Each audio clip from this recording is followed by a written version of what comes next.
What's up, good people? Back in the building, in the place once again. It's your boy, the Connoisseur Big U, with another episode of the Open Bar Sports Talk Edition, where we give you the NBA from a New York Knicks fan's point of view. And tonight we're going to get into how the Knicks cooled the Miami Heat. Let's talk about it. So tonight, the Knicks had a big game against the Miami Heat in Madison Square Garden on Kids Night. Miami Heat has been a pretty decent team this season, doing very well at, I think, 27-12, I think is their record. Again, don't hold me to it. Check it out. I know it's a decent record. Check it out. I be drinking this, so sometimes I get confused. But again, the Knicks on the other end of the spectrum, we have not been very good, are not very good. So we had quite a hefty bounty in front of us. Quite a deal to try to defeat the Miami Heat. So what did? We went out and shocked the world. Beat the Miami Heat 124-121. Solid performance by the team all around. Go Knicks. And it looks like we are shaping into some decent form of undecent team, if that makes sense. We are not a great team. Again, we don't have marquee players. We don't have max players on the Knicks. But for the players that we do have, it seems that this new coach is able to get a level of play out of them. It's consistent now. That seems to have us in a lot of games. The last couple of games that we had, I didn't even do a video about the last game. I know I said that I was going to try to do every game, but my mama said, if you ain't got nothing nice to say, sometimes you need not say anything at all. And I didn't really have anything nice to say about that, so I left it alone. But Marcus Morris and Julius Randle were out last game. This game, Julius Randle returned. Had a death in the family. Grandma passed away. Prayers to that man and his family during this tough time. I hope that everyone is sending the love their way. But he returned to this game, and he returned with a vengeance. The Knicks had some stellar performances tonight, with Julius Randle leading the way with 26 points, 8 rebounds, and 4 assists. The Rook showed up once again. RJ Barrett, the Maple Mamba, haven't been calling him that lately. His effort was there, but he hasn't been having Mamba-like performances. But he showed up tonight, notching 23 points, 5 rebounds, and 3 assists. And as always, the pro is always ready to play. We had Taj Gibson with 14 points and 8 rebounds in limited minutes. And I want to take this time to give a shout out to that man, Taj Gibson. I call him the pro. He always seems to make the right decisions. He always seems to be in the right place at the right time. And he shows up night in, night out. And whether he plays 5 minutes or 35 minutes, he makes a hefty contribution to the game. So salute you, Taj Gibson, and keep up the good work. He also provides veteran leadership to an underage team. I don't think that I think probably half the New York Knicks probably can't drink legally yet. It's one of the youngest teams in the NBA, and Taj Gibson gives that team some level of veteran leadership in the locker room. I'm sure that they take advantage of that. All in all, it seems that the system that the coach has in place is settling in, and the team is just becoming more consistent. Consistent at whatever they're going to be, and I think that that's good for the team as a whole. Again, you can't say enough about Elfrid Payton, that he shored up the point guard position. He is a true point guard that looks to pass first and to get people involved before he looks for his shot, even though it may be because he doesn't have a great shot. But in this NBA, with no physicality and nobody being able to touch anybody, everybody can score. If you put up a bunch of shots, I'm sure he could average a bunch of points. But he looks to facilitate first, to give the other team's point guard a hard go at it so that they can't facilitate. They can't get their team in the swing of things. And then he looks for his offense afterwards. And I think that that is benefiting the team for leaps and bounds at this juncture in the season.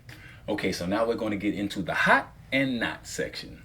As always, this is the section where we get into who had a very good game or performance during the game? That's the hot player. And then who had a not so good performance of the game? And with today's hot player of the game, we have none other than, again, ding, ding, ding, ding, the Rook, RJ Barrett, the Maple Mamba. He had a solid performance, notching 23 points on 7 of 10 from the field and 8 of 10 from the line. For those of you that are statisticians, I think is the word, again, don't hold me. That's 70% from the field and 80% from the free throw line, where he had been struggling mightily throughout the season. And I believe that if he could shore himself up at the free throw line, that it would benefit his game all around, because he does like to drive to the basket. Teams don't have a problem putting him on the line, because coming into the game, he's shooting around 50% from the free throw line, which is terrible, especially for a guy. His shot looks good when he takes it, but after he lets it go, it seems to be some mixture of prayer and voodoo or something that he's trying to English it in or whatever, instead of just believing, because the stroke looks good. So I think that maybe, you know, just again sticking to the plan and getting those reps in practice is starting to pay off, because he did shoot 80% from the line. He's been shooting pretty decently from the line in these past few games. So keep it up, Rook. Glad to see you back in the hot segment again. I don't like getting on you. You know, you try hard, you play hard, and you seem to be locked in from the beginning of this game. Keep it up and keep on doing what you're doing. In the not section of the game, I have to go with another guy that, you know, I think came back to the team and is doing his thing, Reggie Bullock. Now, he did have 16 points, but it was on 6 of 16 shooting from the field and 4 for 12 from the three-point line. Damn! Now, if you listen to any of my other videos, when I talk about shooting, I say that if you got to take the same amount of shots as the amount of points that you had, you are not doing your job. Something is wrong, you are amiss, something is missing, and you are not giving the team what they need from you at that particular juncture in time. And if you got to shoot 16 times to get 16 points, you ain't doing what you're supposed to be doing. And then 12 three-pointers from a guy that you're not making $100 million. You are not, you know, we don't call him Reggie the Rifleman Bullock or Reggie Dead Eye, Dead Shot. He don't got no nickname or nothing that, you know, he's not Steph Curry or somebody. What the fuck you shooting 12 three-pointers for? Who gave this guy the green light? I don't think the coach in any of the, you know, the pregame talks or in the timeouts, in between the plays, and said, look, man, what I need you to do is jack up a bunch of threes, because I think that's going to get us a win in the game. Now, on the defensive end, I'm all for it. He gets out, you know, gives effort, makes it tough for the other guys, even though tonight he did have some trouble with Jimmy Butler, but who doesn't? But shooting 12 three-pointers and shooting 16 times and only getting 16 points, what I'm starting to think is I found the Sherm. He always plays hard and gives effort on the defensive end, so he's going to get an E for effort, but he's going to have to also get an S. You know what that stands for? Sherm Smoke. Reggie, leave the Sherm alone, man. Put the Sherm down. I don't know who gave it to you. I don't know if it was Wayne Ellington. But put it down. Get back to what you normally do. You know, take good shots, because you do have a good shot. Take good shots, and I think that you'll be okay. But today, you have been bestowed with the not player of the game. I'm not sure if he thought it was the All-Star game. I didn't see no ball racks, you know, and I didn't see no celebrity, you know, all that the stuff that goes. There was no dunk contest coming up next, so I don't know if he got confused, but Sherm will do that to you sometime. But he need to work that out and figure out what's going on, Reggie, because we need you. And I do want to give some honorable mention out to somebody who I'm on a lot of the time saying that he's not doing what he's supposed to do, but Kevin Knox did do his thing this game, scoring 17 points on 6 for 8 from the field and 2 for 4 from the three-point line. That is very, very efficient, Shot selection was an A plus. He looked for his moments. It was aggressive on the offensive end of the floor. Again, his defense non-existent, but where we need him to do his thing, which is on the offensive end, because he is one of the potent scorers on the team. When he's on, he did his thing. So just continue down that lane. Don't jack up a bunch of threes. Take good shots. If you open, take the shot. Move around. Work yourself into the offense and don't try to force your offense. Keep it up, man. And the best to you, because the best to you means the best for us. Now we're going to get into another segment that I'm going to add into the show called Let's Talk About It. And this is where we get into the popular rumors or, whatever rumblings is going on around the Knicks organization. And today we're going to talk about one of the things that I heard of, here or there about the Knicks, and that's the possibility of us getting Karl Anthony Towns in some sort of trade situation before the trade deadline. Now, can it happen? Is it feasible? Is it something that's realistic? We're not going to get into all of that. What we're going to do is we're going to entertain this. We're going to pretend that it definitely can happen and see, what is it a good thing for us? Would he fit the team? Is this something that we would want to happen, and how could we make it happen? So, of course, I think that it would be a good thing for us, because if we could get him without losing Mitchell Robinson, which I don't know if that would be possible, but if we can do that, he's one of the pieces that I wouldn't want to give up. So I'll start there.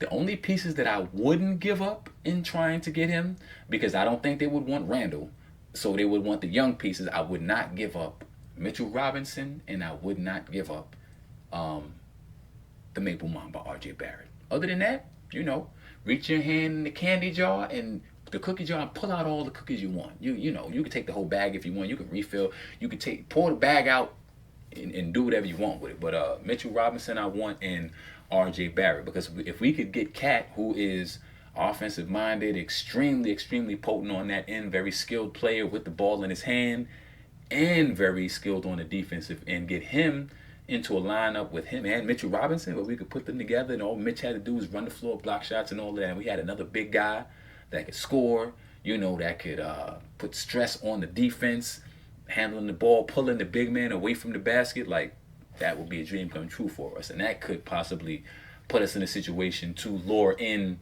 some of that other big time free agent talent that will become available, in these seasons to come. So I think it would be great. Again, I wouldn't give up Mitchell Robinson, and I wouldn't give up RJ Barrett. Everybody else, hasta la vista. If you got to go, you got to go.